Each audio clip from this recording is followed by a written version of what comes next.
I was 24 hours away from marrying the love of my life when my mother called. I was in my childhood bedroom at Jake's parents' house, where we were staying the night before the wedding, surrounded by my bridesmaids, when my phone lit up with Mom on the screen. "Sweetheart, we need to talk about tomorrow." Her voice had that particular tone, the one I'd heard my entire life when she was about to disappoint me in favor of my older sister. My stomach dropped. "What about tomorrow?" "Your father and I aren't going to be able to make it to the wedding. I'm so sorry, but Vanessa needs us right now. She's going through something really difficult and we can't abandon her." I stood up so fast my bridesmaid Jenna nearly dropped the champagne glass she was holding. "What are you talking about? The wedding is tomorrow. You're supposed to walk me down the aisle in 18 hours. "I know, honey, and I'm so sorry, but Vanessa's getting divorced. She just found out Marcus has been cheating on her and she's absolutely devastated. She needs her parents right now." "So do I. I'm getting married. This is my wedding day." "Sweetheart, you're starting a happy chapter. Vanessa's whole world is falling apart. Surely you can understand that she needs us more than you do right now. Jake's parents can walk you down the aisle. They're lovely people." I felt like I'd been punched in the stomach. "You're choosing Vanessa's divorce over my wedding." "We're not choosing anything. We're being there for a daughter who's in crisis. You're happy. You have Jake. You have a beautiful wedding planned. You don't need us the way Vanessa does. She's alone and heartbroken." "I need you. I'm your daughter, too. I've been planning this wedding for a year. You've known about it for a year, and you're canceling the day before because Vanessa's marriage is ending." "Don't be selfish, Natalie. Your sister is going through a divorce. Have some compassion." "Selfish? She called me selfish for wanting my parents at my wedding." "When did Vanessa find out about Marcus?" I asked, my voice shaking. "What? I don't know, a few days ago. What does that matter?" "It matters because she's known for days and you're just telling me now. The night before my wedding. She couldn't wait one more day? You couldn't be there for her after my wedding." "Natalie, I don't appreciate your tone. We're doing what we think is right as parents. Vanessa is in crisis. And I'm your daughter getting married. This is one of the most important days of my life." "You're being dramatic. It's just a wedding. Vanessa's marriage is ending. That's more important." "Just a wedding. My wedding was just a wedding to my mother." "Fine," I said, my voice cold. "Don't come. I'll get married without you." "Sweetheart, don't be like that." I hung up. My bridesmaids stared at me in shocked silence. Jenna spoke first. "Did your mom just say they're not coming to your wedding?" "They're going to be with Vanessa instead. She's getting divorced, so apparently that's more important than my wedding." My voice sounded strange, distant, like it was coming from someone else. My best friend since college, Rachel, set down her drink and came over to hug me. "That's insane. They're insane." "It's not insane," I said bitterly. "It's typical. Vanessa has always been the priority." And she had been. My entire childhood, Vanessa was the golden child. She was 5 years older, and everything she did was celebrated like a miracle while my accomplishments were footnotes. Vanessa made the cheerleading squad. Mom and Dad threw her a party. I made the honor roll. They said, "That's nice, dear," and went back to talking about Vanessa's latest drama. Vanessa got into State University. They bought her a car. I got a full academic scholarship to a better school. They said I was lucky and reminded me not to waste the opportunity. Vanessa got engaged to Marcus. They paid for a $50,000 wedding with 300 guests. I got engaged to Jake. They said they'd contribute $5,000 and hoped I'd keep it small. I'd kept it small. 80 guests, backyard ceremony at Jake's parents' house, reception at a local restaurant. Simple, beautiful, and well within our budget even without their contribution. I wasn't marrying Jake for a big wedding. I was marrying him because he was my best friend and the only person who'd ever made me feel like I was enough. But I'd still wanted my parents there.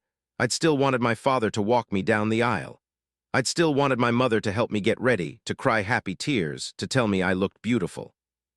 Instead, they'd be with Vanessa. Again, always. Jenna pulled out her phone.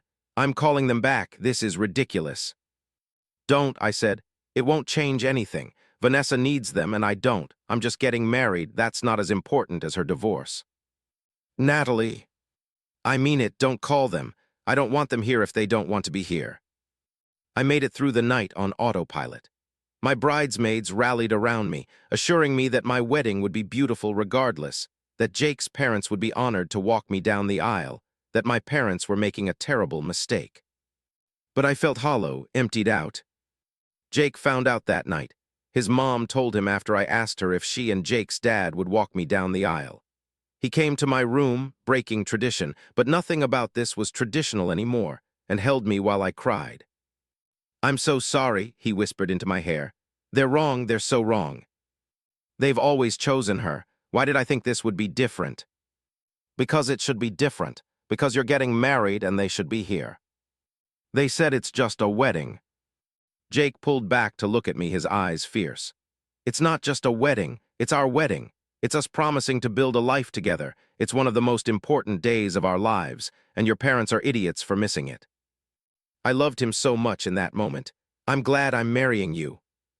I'm glad you're marrying me too, and tomorrow is going to be beautiful with or without them. Okay." Okay. But it wasn't okay, not really. The wedding was beautiful. Objectively, it was perfect. The weather was gorgeous. The flowers were stunning. Jake's parents walked me down the aisle with tears in their eyes. Jake cried when he saw me. Our vows were perfect. But there was a hollow space where my parents should have been. An empty table at the reception. A father-daughter dance that didn't happen. Everyone knew. My family whispered about it. Jake's family was quietly horrified. Our friends were outraged. And in the middle of my reception, while I was dancing with Jake, my phone buzzed with a text from Vanessa. "Heard Mom and Dad didn't come to your wedding. Sorry about that. This divorce has been really hard on me. Hope you understand. Congrats on the marriage." I showed the text to Jake. He looked at it for a long moment, then said, "Do you want me to respond?" "No, I'll do it." I typed back, "Thanks. Enjoy having our parents to yourself." I didn't hear from her again that night. I didn't hear from my parents either. No call, no text, no apology, nothing. Jake and I left for our honeymoon in Greece the next day. For 2 weeks, I turned off my phone and tried to forget about my family. Jake was wonderful, attentive and loving, and completely focused on making sure I had a good time. And I did have a good time. Greece was beautiful, Jake was perfect, and I fell more in love with him every day. But there was still that hollow feeling, that sense of rejection that I couldn't quite shake. When we got back, there were 17 missed calls from my mother and a dozen texts. "Natalie, please call me back. We need to talk about what happened. You're being very immature about this. Call your mother. Vanessa says you're being cold to her. She's going through a hard time. Your father and I did what we thought was best. You need to stop holding a grudge." I didn't call back. Instead, I called my grandmother, my dad's mother, who had been at my wedding and who'd made her disapproval of my parents' absence very clear. "Grandma, I need advice. If it's about your parents, my advice is to let them stew in their guilt. What they did was unforgivable. They don't seem to feel guilty. Mom's been calling, but her messages are all about how I need to stop being immature and understand that Vanessa needed them more." Grandma made a disgusted noise. "Your mother has always been blind when it comes to Vanessa, and your father just goes along with whatever she says." "I don't know what to do." "What do you want to do?" I thought about it. I want them to acknowledge that they hurt me. I want them to apologize. I want them to admit that they chose Vanessa over me and that it was wrong. Then tell them that, and until they do, you don't owe them anything. Mom says I'm holding a grudge. You're setting a boundary. There's a difference. I hung up feeling clearer than I had in days. I sent my mother a text. "I'll talk to you when you're ready to apologize for missing my wedding. Until then, I need space." Her response came immediately. "Apologize? Natalie, we were being good parents to your sister. If you can't understand that, then maybe you need more time to grow up." I blocked her number, then I blocked my father's, then I blocked Vanessa's. Jake found me crying in our bedroom. What happened? I showed him the text. He read it, his jaw tightening, and then he pulled me into his arms. "They don't deserve you," he said. "You know that, right? They're my parents. That doesn't give them the right to treat you like you're less important than your sister. It doesn't give them the right to skip your wedding and then act like you're the problem for being hurt. I feel like I'm going crazy. Am I wrong to be upset?" No, God, no, you're completely justified. They missed your wedding, Natalie, your wedding, and they're not even sorry. Part of me wants to just forgive them and move on. Why? Because they're my family, because I don't want to lose them. You didn't lose them. They chose not to show up. And now they're doubling down instead of apologizing. You can't have a relationship with people who won't acknowledge when they've hurt you. He was right. I knew he was right. So I didn't reach out, and they didn't apologize. Weeks turned into months. Months turned into a year. My grandmother stayed in touch, updating me on family news. Vanessa's divorce was finalized. She got the house, half of Marcus's retirement and alimony. She moved back in with my parents temporarily while she got back on her feet. She's milking it, Grandma said during one of our phone calls. Your mother waits on her hand and foot. Your father pays for everything. Vanessa hasn't worked a day since the divorce started. How long has it been? Over a year. The divorce was finalized 8 months ago. So Vanessa was still living with my parents, still being coddled and catered to, a year after they'd missed my wedding to support her. Meanwhile, Jake and I were building our life together. I'd gotten a promotion at the marketing firm where I worked. Jake's software startup was starting to gain traction. We bought a small house. We adopted a dog. We were happy. But I missed my family. I missed my mom even though I was angry with her. I missed my dad. I even missed Vanessa despite everything. Grandma asked me once if I wanted her to mediate. I could talk to them, try to make them see reason. Have they asked you to? No.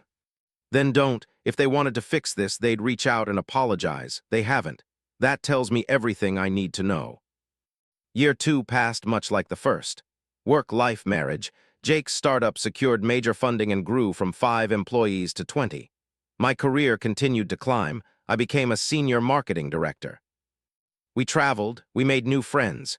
We built a life that didn't include my parents or Vanessa. It hurt sometimes. Holidays were hard, and I cried on my birthday when I didn't hear from them. But it hurt less than it had at first. The wound was scarring over. Grandma told me that Vanessa had started dating someone new, a doctor she'd met at some charity event my mother had dragged her to. Your mother is already planning the wedding, Grandma said dryly. Of course she is. Vanessa mentioned that she hopes you'll come. She wants to rebuild your relationship. Did she apologize for the text she sent during my wedding reception? I don't think she remembers it. Then I don't think I'll be rebuilding anything. In the 3rd year, everything changed. Jake's startup was acquired by a major tech company for an amount that made my head spin. Jake, as a founder and majority shareholder, walked away with enough money that we'd never have to work again if we didn't want to. We were millionaires, multimillionaires. We celebrated quietly, dinner with close friends, champagne with his parents, a weekend trip to Napa. We didn't announce it on social media. We didn't tell extended family. But somehow word got out.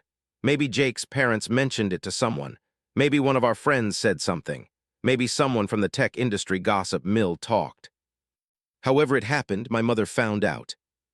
I knew she'd found out because I got an email, my personal email, which she must have kept from before I blocked her number. The subject line was family news. The email read, Natalie, I heard about Jake's company. That's wonderful news. Your father and I are very happy for you both. I think it's time we put the past behind us. It's been 3 years since your wedding, and while I'm sorry you were hurt by our decision to support Vanessa during her crisis, I think we've all had enough time apart. Family is too important to let grudges destroy it. We'd love to see you. Maybe we could meet for dinner, our treat, of course. Though I suppose you can afford to treat us now, just kidding. We miss you, sweetheart. Let's fix this. Love, Mom. I read it 3 times, feeling my blood pressure rise with each read. Not one word of genuine apology. Not one acknowledgement that they'd been wrong. Just, I'm sorry you were hurt by our decision. Classic non-apology. And let's put the past behind us now that I had money. I showed it to Jake. He read it and shook his head. You've got to be kidding me. 3 years of silence, and now that we have money, suddenly she wants to fix this. Are you going to respond? I don't know. Part of me wants to ignore it. Part of me wants to tell her exactly what I think. What do you want to tell her? I thought about it. That she doesn't get to skip my wedding, refuse to apologize, ignore me for 3 years, and then come back because she heard we have money. That she's not entitled to a relationship with me just because she gave birth to me. That family is more than biology, it's showing up, and she didn't show up when it mattered. So tell her that. It won't change anything. Maybe not, but it might make you feel better. He was right. I wrote back, Mom, thank you for the congratulations on Jake's success. I'm not interested in meeting for dinner. You missed my wedding 3 years ago because you decided Vanessa's divorce was more important. You never apologized, not really. You blamed me for being hurt instead of acknowledging that you'd made a choice that devastated me. For 3 years, you've been silent. No calls on my birthday, no holiday cards, no attempts to repair what you broke. Just silence. And now that you've heard we have money, suddenly you want to fix this and put the past behind us. The timing is interesting, don't you think? I'm not interested in a relationship that only exists when it's convenient for you or when you think I have something to offer. I'm not interested in being the daughter you remember when Vanessa doesn't need you or when you hear I'm financially successful. I needed you 3 years ago and you weren't there. I don't need you now. Natalie. I sent it before I could second-guess myself. Her response came an hour later.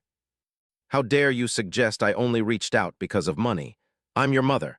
I reached out because I miss you and want my daughter back in my life. The fact that you would accuse me of being money-hungry is disgusting. I tried to be the bigger person and mend this relationship, but clearly you're determined to punish me forever for one mistake. Fine, have it your way. But don't come crying to me when you realize you've thrown away your family over your stubborn pride. I showed Jake, he grimaced. She's really committed to being the victim here. She always has been. Everything is always about how she's being treated unfairly, never about what she actually did wrong. Are you okay? Yeah, I said, and I was surprised to realize I meant it. I'm okay. I tried. She proved that nothing has changed. Now I can stop wondering if I should have reached out. Good. I thought that would be the end of it. But 2 days later, I got a Facebook message from Vanessa. I'd forgotten to block her on Facebook since we weren't friends, and I rarely used the platform. Natalie, Mom told me you refused to meet with them. What is your problem? They're trying to make peace and you're being a bitch about it. They made one decision you didn't like 3 years ago and you're still throwing a tantrum. Grow up. Also, I'm getting married in 6 months. I expect you to be there. You're my sister. I don't care about whatever drama you have with Mom and Dad. This is MY Day and I want my sister there. We're family, act like it. I stared at the message in disbelief. Then I wrote back. Vanessa, they didn't make one decision I didn't like. They missed my wedding, one of the most important days of my life, to comfort you through a divorce you'd already known about for days. They could have been there for me on my wedding day and supported you the next day.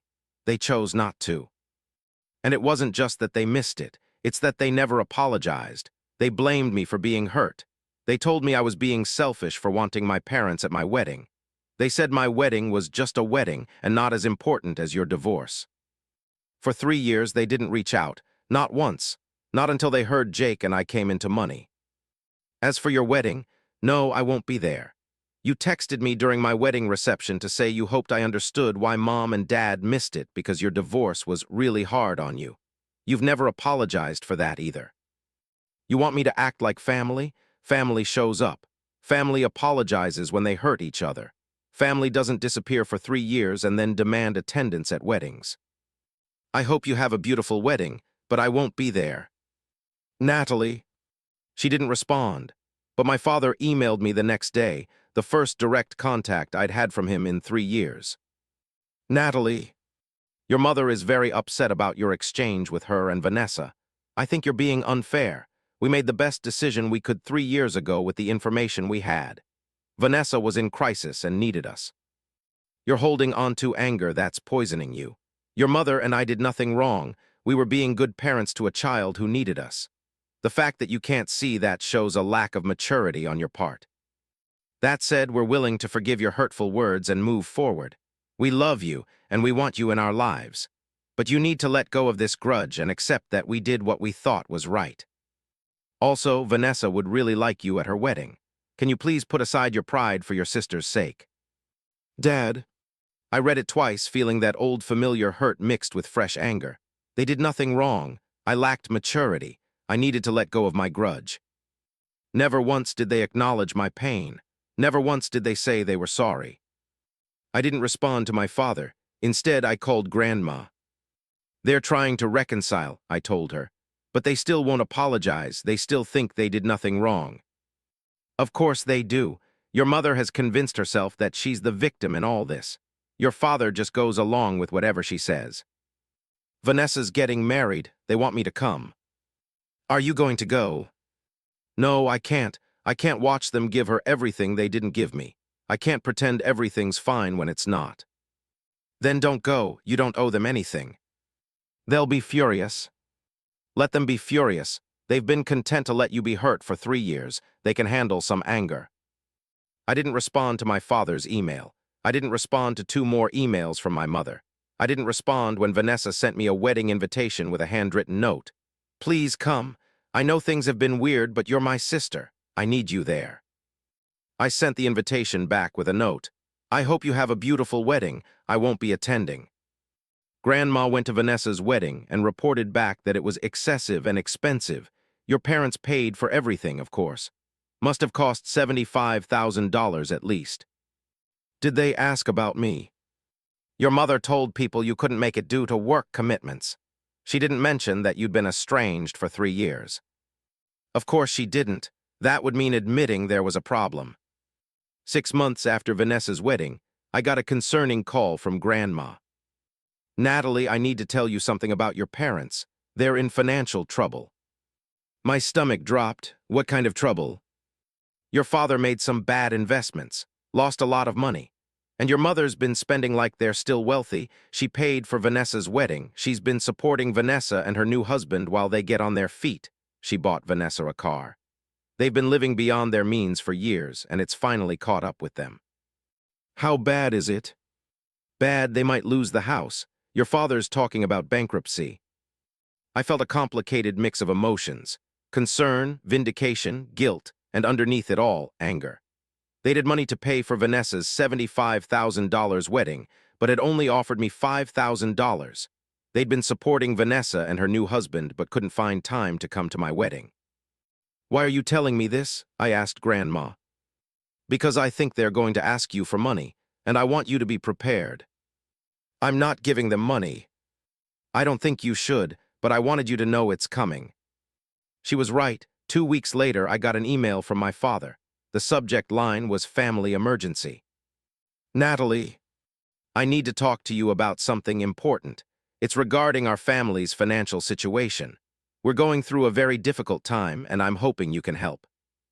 Your mother and I have fallen on hard times. Some investments went bad, and we've been supporting Vanessa and her husband while they get established. We're at risk of losing the house you grew up in. I know we've had our differences over the past few years, but family helps family in times of crisis. We helped pay for your education. We raised you and gave you a good life. Now we need your help.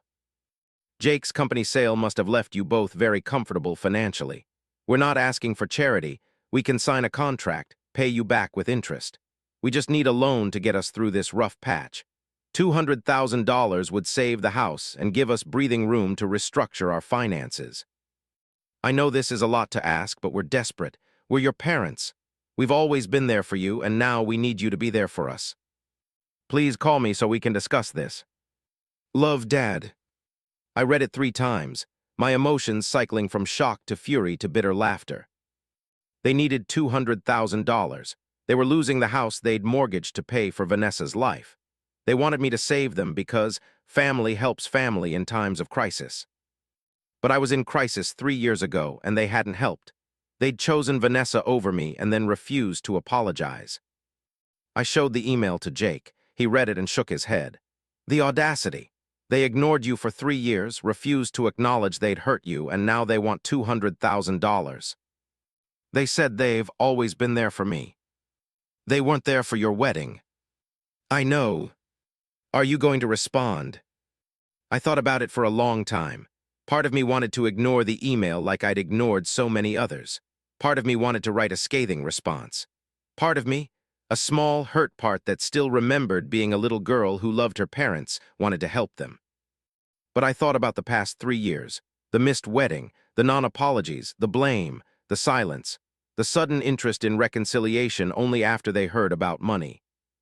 And now this, asking for money while insisting they'd always been there for me. I'm going to respond, I told Jake, but not the way they're hoping. I wrote, Dad, I received your email requesting $200,000 to save your house. You said family helps family in times of crisis. You said you've always been there for me. 3 years ago, I was in crisis. Maybe not financial crisis, but emotional crisis. I was getting married, one of the most important days of my life, and I needed my parents there. You weren't there. You chose to support Vanessa through a divorce she'd known about for days instead of being there for my wedding. When I told you I was hurt, you told me I was being selfish. You said my wedding was just a wedding and not as important as Vanessa's crisis. You never apologized. You blamed me for being hurt. You told me I lacked maturity. You went silent for 3 years, no birthday calls, no holiday cards, no attempts to repair what you'd broken. The only time you reached out was when you heard Jake and I came into money. And even then, you didn't apologize. You just expected me to put the past behind us and resume a relationship like nothing had happened. Now you're asking for $200,000 because family helps family. But you didn't help me when I needed you. You helped Vanessa. You paid for her $75,000 wedding. You've been supporting her and her husband. You bought her a car. You gave her everything while telling me my needs were less important. You made choices. You chose to support Vanessa financially and emotionally while treating me as expendable. You chose to skip my wedding. You chose not to apologize. You chose to maintain silence until you needed something from me. Now I'm making a choice. I'm choosing not to give you money, not because I don't have it and not because I'm holding a grudge, but because you've shown me repeatedly that I only matter to you when you need something. You want $200,000 to save your house, the same house you mortgaged to pay for Vanessa's wedding and support her lifestyle. You want me to fix the consequences of choices you made that prioritized Vanessa over financial stability. I won't do it. If you want a relationship with me, it can't start with a request for money. It has to start with a genuine apology for missing my wedding and 3 years of silence. It has to include acknowledgement that you hurt me and that your actions had consequences. Until that happens, my answer to your request is no. Natalie. I sent it and immediately felt a weight lift off my shoulders. Jake hugged me. How do you feel? Good, really good. They don't get to skip my wedding, ignore me for years, and then demand money. They don't get to treat me like I don't matter and then expect me to save them. I'm proud of you. I'm proud of me too. My father responded within an hour. Natalie, I cannot believe you would be so cruel as to let your parents lose their home over a grudge about a wedding that happened 3 years ago. You have millions of dollars, and you won't spare $200,000 to help your family. Your mother is devastated. Vanessa is ashamed of you. We raised you better than this. If you let us lose our house, you'll regret it for the rest of your life. We're your parents. We gave you everything, and this is how you repay us. Fine, don't give us the money, but don't expect to have a family anymore. You'll be making a choice that can't be undone. I showed it to Jake. He grimaced. Emotional blackmail, classic. He's trying to make me feel guilty. Is it working? I thought about it honestly. A little, but not enough to change my mind. I didn't respond to my father's email. Instead, I called Grandma. They asked me for money, I told her, $200,000. And you said no. I said no. Good, they made their bed with all those choices. Now they can lie in it. Dad sent me a nasty email saying I'd regret this for the rest of my life, and that I won't have a family anymore. Grandma snorted. You haven't had them as family for 3 years and you've been fine. Better than fine, you're thriving. They're the ones who'll have regrets, not you. I feel guilty anyway. That's because they raised you to feel responsible for their emotions. But you're not. They created this situation by supporting Vanessa beyond their means and refusing to repair their relationship with you. This is not your fault, and it's not your responsibility to fix. She was right. I knew she was right. But it still hurt. Over the next 2 weeks, I got emails from my mother accusing me of being heartless, from Vanessa calling me selfish and telling me I was destroying the family, and from my father alternating between begging and threatening. I didn't respond to any of them. Instead, Jake and I went on with our lives. We traveled to Japan. We started talking seriously about having kids. We invested in causes we cared about. We lived our lives without the weight of my parents' expectations and disappointments. And slowly, the emails stopped. Grandma kept me updated. My parents sold the house and moved into a small apartment. My father declared bankruptcy. Vanessa and her husband moved into their own place. A rental, modest, nothing like the life my parents had funded before. "Your mother is very bitter," Grandma reported. "She tells everyone that you abandoned them in their time of need. She's made you into the villain of her story." "Of course she has. She can't be the villain. She's never wrong." "Are you okay with that? With them telling people you're the bad guy?" I thought about it. Anyone who knows the truth knows I'm not the bad guy. Anyone who believes their version without asking for mine isn't someone whose opinion I care about. "That's very mature of you." I learned it the hard way. 6 months after I refused to give my parents money, I got a letter in the mail. Not an email, an actual letter handwritten from my mother. I almost threw it away without reading it, but curiosity won. "Dearest Natalie, I'm writing you a letter because I don't think you're reading my emails anymore. I want you to know that your father and I lost the house. We're living in a 2-bedroom apartment now.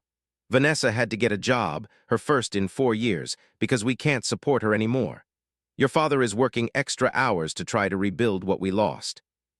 We're struggling in ways we never imagined we would at this stage of our lives, and it's hard not to think about how easily you could have prevented this. $200,000 is nothing to you now, but it would have been everything to us. I'm not writing to ask for money again. I know you've made your feelings clear. I'm writing to tell you that I'm sorry." I stopped reading, my heart pounding. She was apologizing. "I'm sorry that we're in this situation. I'm sorry that we raised a daughter who values money over family. I'm sorry that we clearly failed somewhere in your upbringing to instill the values of compassion and generosity. Your father and I gave you everything: a good home, a good education, love, and support.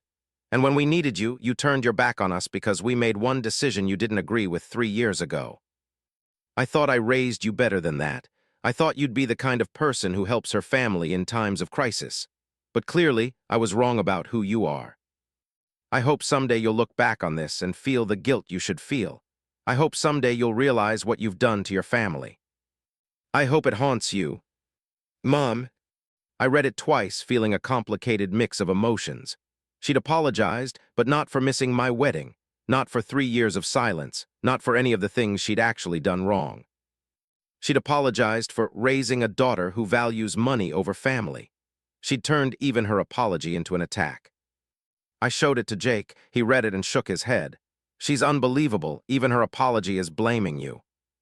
I don't know why I expected anything different. "Are you going to respond?" "No, there's no point. She's never going to actually apologize. She's never going to acknowledge that she hurt me. She's made me the villain, and nothing I say will change that." "I'm sorry." "Me too." I put the letter in a drawer and tried to move on. But something about that letter stuck with me. The venom in it, the bitterness, the complete inability to see her own role in our estrangement. I talked about it in therapy. I'd started seeing a therapist after the initial estrangement, and it had helped tremendously. "She can't apologize because that would mean admitting she was wrong," my therapist said. "And she's built her entire identity around being a good mother who always makes the right decisions. Admitting she made a mistake, a big one, would shatter that identity. So she rewrites the story, makes me the ungrateful daughter instead of herself the neglectful mother." "Exactly. It's easier for her to believe you're the problem than to confront her own choices." "Will she ever change?" "Probably not. People don't usually change unless they're forced to confront the consequences of their actions in a way they can't ignore or rewrite." I left therapy that day feeling sad but clearer. My mother wasn't going to change. My father wasn't going to stand up to her. Vanessa wasn't going to stop being the golden child. I couldn't control any of that. I could only control how I responded. And I chose to keep living my life, building my marriage, and creating a family of my own that didn't include them. Jake and I got pregnant 8 months after the letter.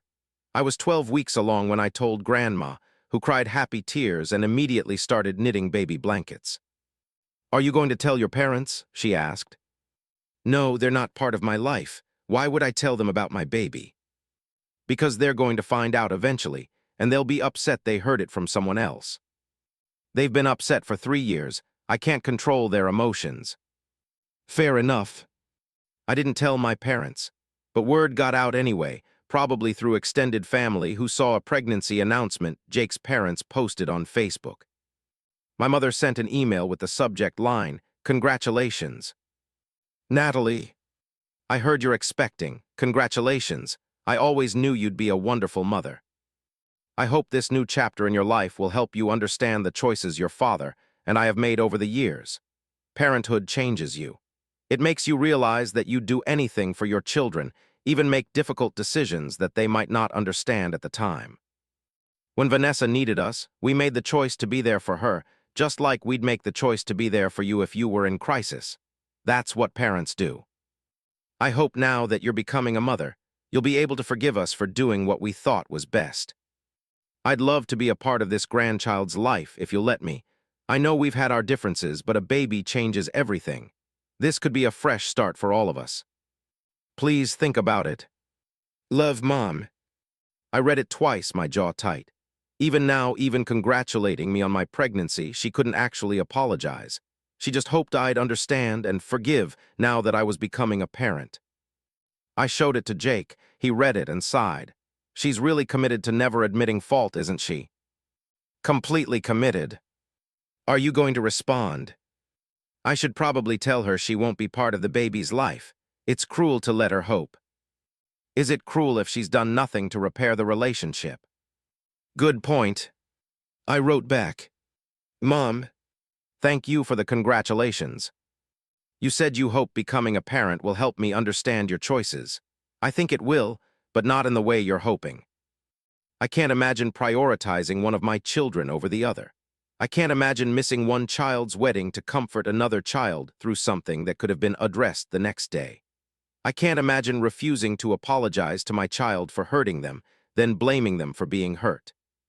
Becoming a parent is making me realize how badly you failed me. Not because you made one mistake, but because you've spent 3 years refusing to acknowledge it was a mistake. You want to be part of this grandchild's life, but you're not part of my life. You haven't been for 3 years, and I won't expose my child to the same favoritism and conditional love that I grew up with. If you want a relationship with me or my child, it starts with a genuine apology, not an explanation, not a justification, an actual acknowledgement that you hurt me and a genuine expression of regret. Until that happens, my answer is no. Natalie. I sent it and blocked her email address. Then I blocked my father's and Vanessa's too. I was done giving them opportunities to hurt me. My daughter was born 6 months later, a beautiful, healthy baby girl we named Lily. She was perfect, and holding her in the hospital, I felt a fierce protective love I'd never experienced before. Jake's parents were there within hours, crying happy tears and taking pictures. Grandma came the next day, bringing the blanket she'd knitted and more wisdom than anyone deserved in one grandmother. My parents didn't come, they didn't call, they didn't even send a card, but then I'd blocked their emails and numbers, so maybe they tried. I didn't care enough to find out. Grandma asked once if I felt guilty for keeping Lily from my parents. No, I said honestly. They had years to fix this. They chose not to, now they get to live with the consequences. They're missing out on knowing their granddaughter. That's their loss, not mine. Lily will grow up surrounded by people who love her and show up for her. She won't grow up wondering why Grandma and Grandpa love her cousin more than they love her. She won't grow up being the second choice. You're protecting her. I'm protecting both of us. Lily's first year was a blur of sleepless nights and perfect moments. Jake was an incredible father. His parents were doting grandparents. Grandma visited once a month and spoiled Lily rotten. We had family dinners and holiday celebrations. We took Lily on her first vacation. We documented every milestone and shared them with people who actually cared. Through Grandma, I heard that my parents were struggling financially still, that Vanessa was pregnant too, that my mother was devastated not to be part of Lily's life. I felt nothing hearing this news. No guilt, no sadness, no desire to reach out. They'd made their choices, I'd made mine. When Lily was 18 months old, I got a package in the mail. No return address, but the handwriting on the label was my mother's. Inside was a baby blanket, hand-knitted, beautiful, clearly expensive. There was a note. For Lily, I wish I could give it to her in person. I wish I could be her grandmother. But since you won't let me, at least she can have this. I think about her every day. I wonder what she looks like, what she's learning, if she has your eyes or Jake's. It breaks my heart that I'll never know. I hope someday you'll forgive me. I hope someday you'll let me be part of her life. Love, Grandma, even if you won't let me be one. I looked at the blanket, objectively beautiful, clearly made with care. Then I put it back in the box and donated it to a women's shelter. My mother wanted to be Lily's grandmother, but she didn't want to do the work required to repair our relationship. She wanted forgiveness without apology, relationship without accountability. She didn't get to have both. Jake found me in Lily's room that evening, standing over her crib, watching her sleep. "You okay?" he asked. My mom sent a blanket for Lily, included a note about how heartbroken she is that she'll never know her granddaughter. "How do you feel about that?" "I feel like she could know her granddaughter if she'd just apologize. Just once, genuinely apologize for missing my wedding and the 3 years of silence that followed. But she won't. Her pride matters more than a relationship with her granddaughter." "That's her choice." "I know, it just makes me sad sometimes. Lily will never know my parents. She'll grow up with Jake's parents and grandma, but she won't have my mom and dad, and it didn't have to be this way. But it is this way because of choices they made, not choices you made." "I know." He came up behind me and wrapped his arms around my waist. "You're a good mom. You're protecting Lily from people who would hurt her the way they hurt you. That's the right choice, even when it's hard." "Thank you." We stood there together, watching our daughter sleep, and I felt at peace with my decision. 2 years later, when Lily was 3.5, I got a phone call from a number I didn't recognize. I almost didn't answer, but something made me pick up. "Natalie," my father's voice, older sounding than I remembered. "Dad." "Yes, it's me. Please don't hang up. I'm calling from a hospital. Your mother had a heart attack." My stomach dropped. "Is she okay?" "She's stable now, but it was serious. The doctors say she needs to make major lifestyle changes." He paused. "She's been asking for you." "She's been asking for me for 5 years. Why is now different?" "Because she almost died, Natalie. And the last thing she said before they sedated her was your name. She wants to see you, please." I closed my eyes, fighting against the pull of guilt and obligation. "I'm sorry she's sick, but I'm not coming to the hospital." "She's your mother." "And I was her daughter. I needed her 5 years ago and she wasn't there. I told her exactly what it would take for us to reconcile, a genuine apology. She refused. That's not my fault." "She's in a hospital bed, Natalie. Can't you put aside your grudge for one day?" "It's not a grudge, it's a boundary, and no, I won't put it aside." "What if she dies? Will you be able to live with yourself if she dies and you never got to say goodbye?" I thought about that honestly. Yes, because I tried for years to have a relationship with her. She's the one who refused to meet me halfway. If she dies, I'll be sad, but I won't feel guilty. "You're heartless." "No, Dad. I'm just done being hurt by people who don't care enough to change." I hung up. I cried after that phone call, not because I regretted my decision, but because it still hurt. Some part of me still wanted my mom, still wanted her to be the mother I deserved instead of the mother she was. But wanting something doesn't make it real, and I wouldn't sacrifice my peace or Lily's well-being for a fantasy. My mother survived the heart attack. Grandma told me she was in the hospital for a week, then went home with strict orders to change her diet and exercise more. "She's still asking about you," Grandma said. "About Lily, she wants pictures, updates, anything." "Did she apologize?" "No, she still thinks she did nothing wrong." Then my answer is still no. Life continued. Lily started preschool.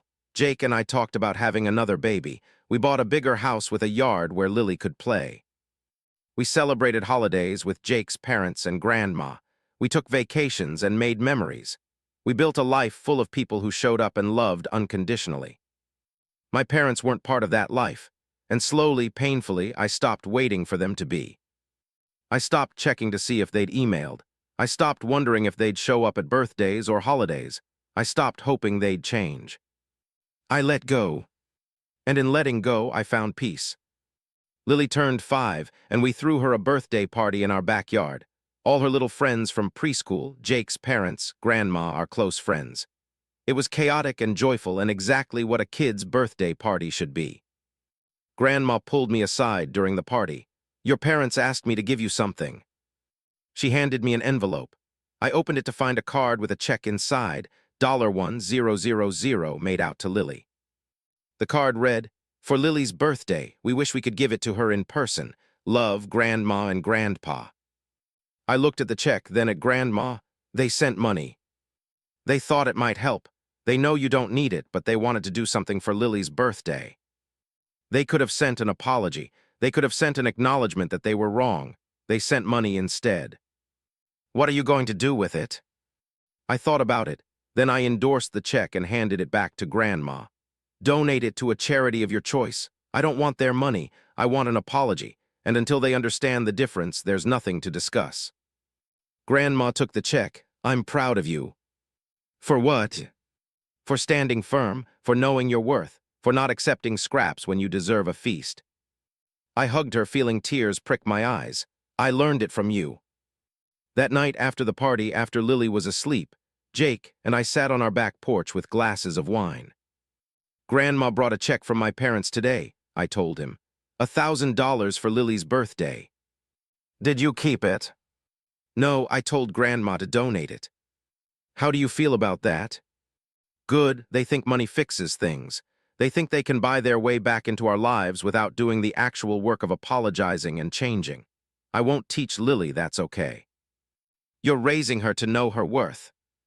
"I'm raising her to know she deserves people who show up, who apologize when they hurt her, who value her enough to do the hard work of maintaining a relationship."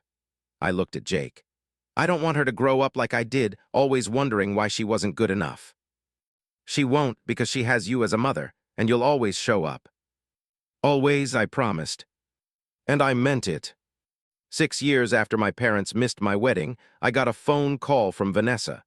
I'd changed my number twice since the estrangement, but somehow she'd gotten the new one. I answered without thinking, "Hello." "Natalie, it's Vanessa." I almost hung up, but curiosity stopped me. "What do you want?" "I wanted to talk to you. It's been 6 years. Don't you think it's time we moved past this?" "Moved past what exactly?" "The wedding thing, the money thing, all of it. We're sisters. We should act like it." "The wedding thing," I repeated. "You mean when Mom and Dad skipped my wedding to be with you, then refused to apologize for 3 years? They made a choice in a difficult situation. You need to let it go." Why do I need to let it go when they've never acknowledged they hurt me?" "Because holding grudges is exhausting, Natalie, and because Lily deserves to know her family. You're depriving her of grandparents because of your pride. I'm protecting her from people who play favorites, people who would love her less than they love your kids, people who would make her feel like she's not good enough." "That's not fair. Mom and Dad love all their grandchildren." "Do they? Have they met Lily?" "Well, no, but that's because you won't let them." I told them exactly what it would take for reconciliation, a genuine apology. They refused. That's not me keeping Lily from them. That's them choosing pride over relationship. Vanessa sighed. "Mom had a heart attack, Natalie. Doesn't that mean anything to you?" "It means she's mortal.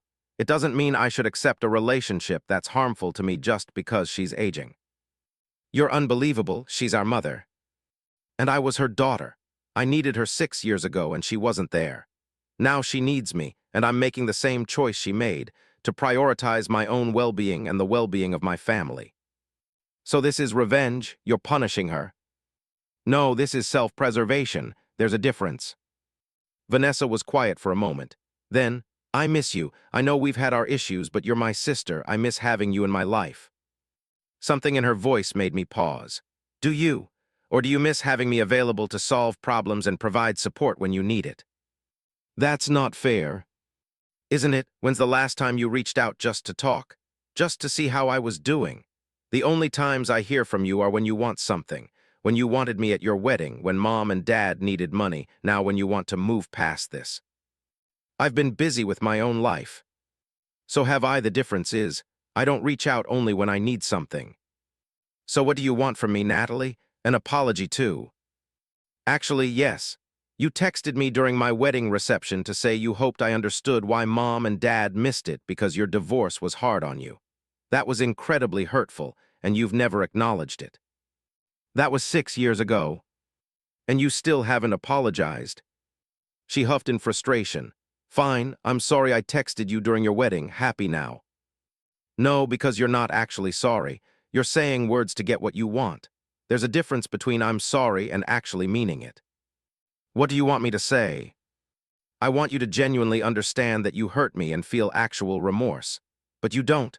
You think I'm being ridiculous, so no, I'm not happy with your fake apology. This is impossible. You're impossible. Maybe, but I'm also done being the family punching bag. I'm done being the one who has to forgive and forget while everyone else gets to do whatever they want without consequences. You've changed, Natalie. You used to be nice.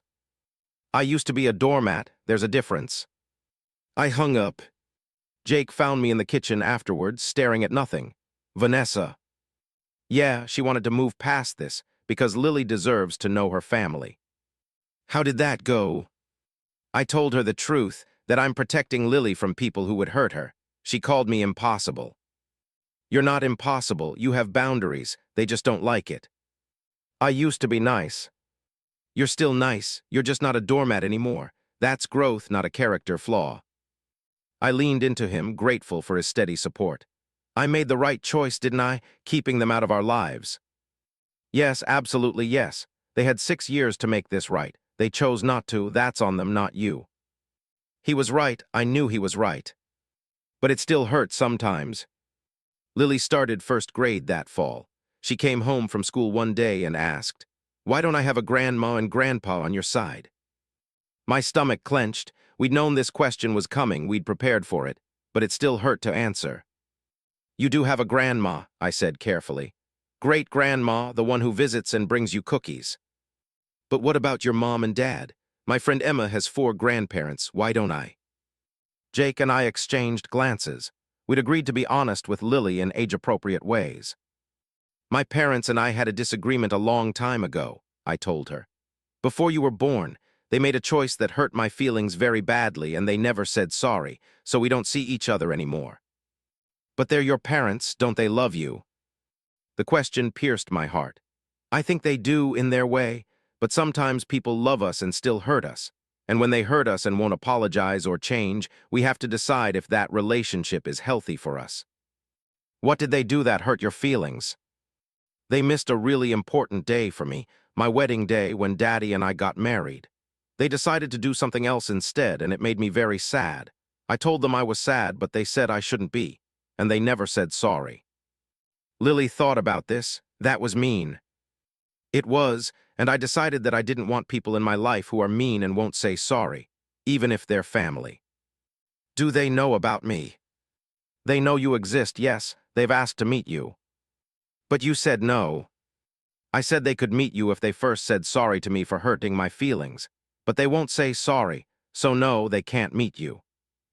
Lily processed this with the seriousness only a 6-year-old can muster. If they say sorry, can I meet them? If they say sorry and really mean it, and if they promise to be kind and fair to you, then yes, you could meet them.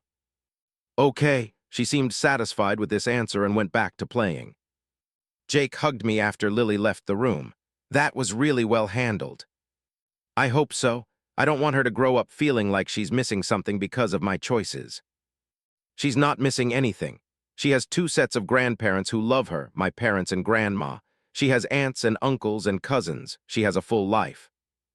I know, but she'll always wonder about my parents. There will always be this question mark. Maybe, but that's better than exposing her to people who would hurt her the way they hurt you. He was right. I knew he was right. But it still ached. The years passed. Lily grew. Jake and I had another baby, a son we named Oliver. Life was full and rich and good. My parents remained absent. Grandma kept me updated on their lives. They downsized again, my father had retired, Vanessa had 3 kids now. My mother's health was declining. They talked about me sometimes, Grandma said, with a mix of anger and sadness. They still didn't apologize. On Lily's 10th birthday, something unexpected happened. We were having her party at a local park when an older couple approached. I recognized them immediately, my parents, looking significantly older than I remembered. "Natalie," my mother said, "please don't make a scene, we just want to see Lily, it's her birthday." My protective instincts flared immediately. Jake was at my side instantly, and I saw him subtly position himself between my parents and where the kids were playing. "How did you know we'd be here?" I asked, my voice low and hard. "Vanessa posted about it on Facebook. Please, we just want to meet our granddaughter. We've missed 10 years of her life. Don't make us miss more." "You've missed 10 years because you refused to apologize. That was your choice." "We're here now, isn't that enough?" My father looked older, tired, almost defeated. "No, it's not. You showing up uninvited to my daughter's birthday party isn't an apology. It's boundary violation." "Natalie, please." My mother's eyes filled with tears. "I had a heart attack. I'm not getting younger. I just want to know my grandchildren before I die." The emotional manipulation was familiar, and I'd learned to recognize it for what it was. "Then apologize. Genuinely. Acknowledge that you missed my wedding, that you prioritized Vanessa for years, that you refused to repair our relationship. Take accountability for your choices. Then we can talk about you meeting my children. We made the best decisions we could at the time." "Stop, that's not an apology, that's a justification." My mother's face hardened. "You're going to keep us from our grandchildren over a wedding that happened a decade ago. You kept yourselves from your grandchildren by refusing to apologize for hurting me. I gave you the path back into my life. You refused to take it. We're your parents, and I'm your daughter. I was your daughter 10 years ago when you skipped my wedding. I was your daughter for 6 years when you refused to acknowledge you'd hurt me. I was your daughter when you asked for money but wouldn't apologize. Being my parent doesn't give you unconditional access to me or my children." Lily had noticed the commotion and was walking over. "Mom, what's wrong?" I knelt down to her level. "Remember how we talked about my parents and how they could meet you if they apologized for hurting me?" "Yes. These are my parents. They came to your party without being invited, and they still haven't apologized." Lily looked at my parents with the frank assessment of a 10-year-old. "You should say sorry to my mom. She's really nice, and if you hurt her feelings, you should say sorry." My mother's face crumpled. "Sweetheart, we love your mom very much. We just had a disagreement." "But you didn't say sorry," Lily interrupted. "If you love someone and you hurt them, you're supposed to say sorry. That's what my mom teaches me." Out of the mouths of babes. My father looked at Lily, then at me. For a moment, I thought I saw something shift in his expression. Regret, maybe, understanding. "Natalie, he started. But my mother cut him off. "We have nothing to apologize for. We were being good parents to Vanessa. If you can't understand that, that's your problem, not ours." And there it was, 10 years later, and she still couldn't acknowledge she'd hurt me. "Then we have nothing more to discuss. Please leave my daughter's birthday party." "Natalie." "No, you've had a decade to fix this. You chose not to. Now leave before I call the police for trespassing." Jake stepped forward, his presence a clear backup of my words. My in-laws had noticed the disturbance and were also moving closer. My parents looked around, at me, at Lily, at Jake, and his family closing ranks around us. They were outnumbered and outmaneuvered. "Fine," my mother said bitterly. "We'll go, but this is on you, Natalie. You're destroying this family." "No, you destroyed it 10 years ago when you chose Vanessa's divorce over my wedding. I'm just refusing to pretend it didn't happen." They left. Lily watched them go, then looked up at me. "Are you okay, Mom?" I hugged her. "I am, thank you for standing up for me." They seemed mean. "They're complicated, but you were very brave." The party continued, but I was shaken. That night after the kids were in bed, I broke down crying in Jake's arms. "They showed up," I sobbed. "They crashed Lily's birthday party and still wouldn't apologize." "I know, I'm so sorry." 10 years, Jake. It's been 10 years. How can they still not see what they did wrong? Because admitting it would mean acknowledging they've wasted 10 years being stubborn. It would mean admitting they missed their granddaughter's entire childhood for no good reason. It's easier to blame you than to confront that. Lily told them to apologize. She's a smart kid. She knows what's right. I'm raising her to be nothing like them. You're raising her to be exactly like you, kind, strong, and unwilling to accept less than she deserves. I cried harder, grateful for him and the life we'd built. The next day I got an email from my father. Subject line, "I'm sorry." My heart jumped. I opened it with shaking hands. "Natalie, I'm sorry for showing up at Lily's party uninvited. That was wrong. Seeing you yesterday, seeing Lily, she's so beautiful and so much like you, made me realize how much we've missed, how much I've missed.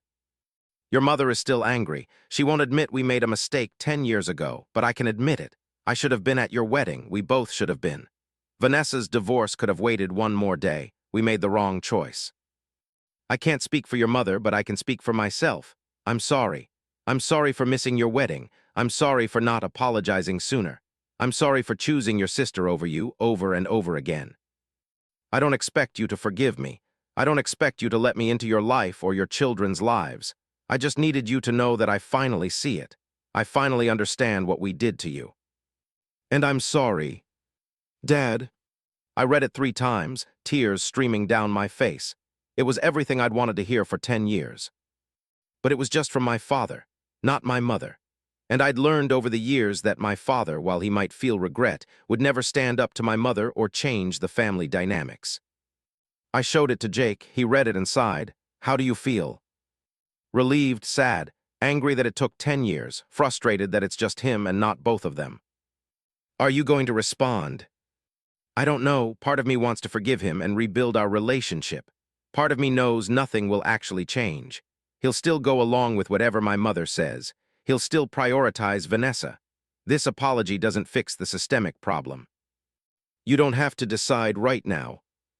I know. I sat with the email for a week before responding. Dad, thank you for the apology. It means something that you can finally acknowledge what happened. But an apology after 10 years, when you crashed my daughter's birthday party and mom still refuses to take responsibility, isn't enough to rebuild our relationship. I needed you 10 years ago. I needed you to stand up to mom and say, we're going to Natalie's wedding. I needed you to call me afterward and say, we made a mistake and we're sorry. I needed you to put your foot down about the money, about Lily, about any of it. You didn't do any of that. You went along with mom, and now you're apologizing only after seeing Lily and realizing what you've missed. I accept your apology. I believe you mean it. But I don't trust that anything will actually change. You're still with mom. You'll still prioritize Vanessa. You'll still make choices that hurt me because it's easier than standing up to them. So while I appreciate your words, I'm not ready to let you back into my life. Maybe someday, but not now. Natalie. He didn't respond. I didn't expect him to. Life moved on. Lily turned 11, then 12. Oliver started school. Jake and I celebrated 15 years of marriage, surrounded by friends and family who'd actually shown up, who'd been there for every milestone. Grandma passed away peacefully when Lily was 13. At her funeral, I saw my parents for the first time in 3 years. They looked old and tired. My mother wouldn't meet my eyes. My father nodded at me across the room but didn't approach. Vanessa was there with her family. She tried to come talk to me, but I excused myself before she could. I wasn't ready. Maybe I'd never be ready. After the funeral, my father sent me another email. Natalie, Mom is gone. I know she meant a lot to you, more than we ever did. I'm retiring fully next month. I'll have a lot of time to think about the choices I've made, the relationships I've ruined. If you ever want to talk, I'm here. I don't expect you to reach out, but I wanted you to know the door is open on my end. Dad. I saved the email but didn't respond. 6 months later, I got a letter, handwritten, from my father. Inside was a check for $50,000 and a note. Natalie, this is the money we should have given you for your wedding. It's 15 years late, and no amount of money can make up for what we did. But I wanted you to have it anyway. Use it for Lily's education, or Oliver's, or for anything you want. It's yours, it always should have been. I'm not asking for anything in return. I just wanted to do this one thing right. Dad, I looked at the check for a long time.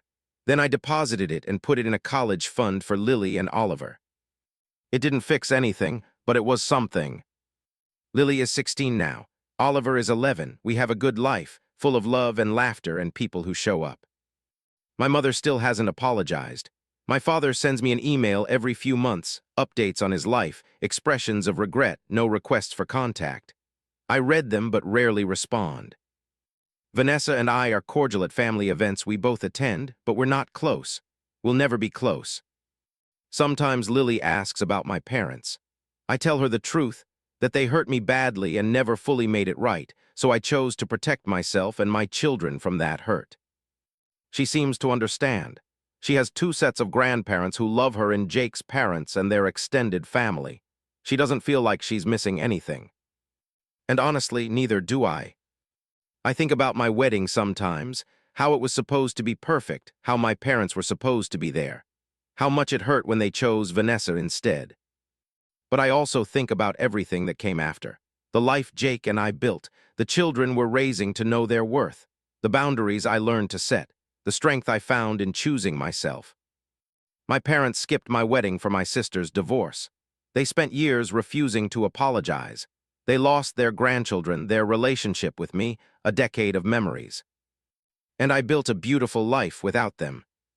Sometimes the best revenge isn't dramatic or explosive. Sometimes it's just living well, loving fully, and refusing to accept less than you deserve. My parents wanted me to forgive without them earning it. They wanted access to my life and my children without doing the work of repair. I said no. And in saying no, I gave myself and my children something my parents never gave me: unconditional love, consistent presence, and the knowledge that we matter. That's worth more than any apology they could give now. I'm at peace with my choices. I'm happy with my life. And if my parents can't be part of that, well, that's the consequence of the choices they made 15 years ago. Some bridges once burned can't be rebuilt. And sometimes that's okay.